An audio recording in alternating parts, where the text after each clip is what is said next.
La nudité, elle est de plusieurs sortes.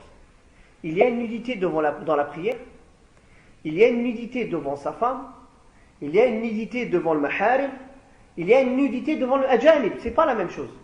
C'est pas parce qu'il est permis de faire certaines choses dans la prière, de découvrir certains endroits dans la prière par exemple, qu'il est permis de le découvrir en dehors de la prière.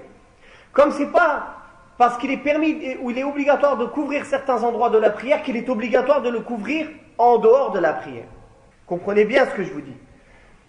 Par exemple, pour la femme, la manière dont elle doit se vêtir pour la prière, ça ne veut pas dire que ce sera la manière dont elle devra se vêtir quand elle sort dehors.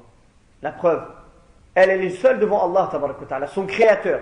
Elle doit mettre son khimar. Pourtant, son khimar, elle ne le met pas devant son frère. Et Allah, c'est son créateur. Devant son mari, elle n'a aucune aura, elle n'a rien à cacher. Devant ses sœurs, devant ses oncles, devant son père, elle peut montrer ses avant-bras, ses pieds devant ses enfants, son cou, sa tête, ses cheveux. Comme certains, ils prennent comme preuve que comme la femme dans la prière, elle se découvre le visage et les mains, alors en dehors, elle peut se découvrir aussi le visage et les mains.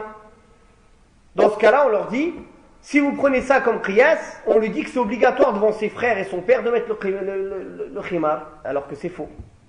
C'est clair les frères? Donc, il y a une nudité dans la prière, il y a une nudité devant les proches, il y a une nudité devant les étrangers. Chaque chose a une règle différente. Et chacun a ses preuves du Coran et de la Sunna du prophète alayhi salatu wassalam.